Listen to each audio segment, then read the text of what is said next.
దర్శనమిచ్చి కరుణ చూపుమా సాయి రామయ్యా నీ దర్శనమిచ్చి కరుణ చూపుమా సాయి రామయ్యా గెలుపును సాధించాలంటే ప్రయత్నము శ్రమతో చేయాలని తాళం తెరవడానికి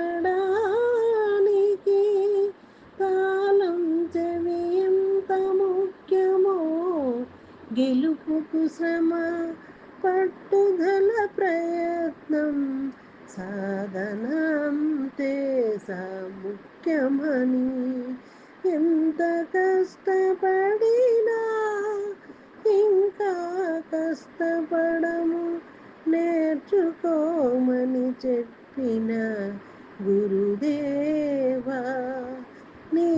దర్శనమిచ్చి కరుణ చూపుమా సాయి రామయ్యా నీ దర్శనమిచ్చి కరుణ చూపుమా సాయి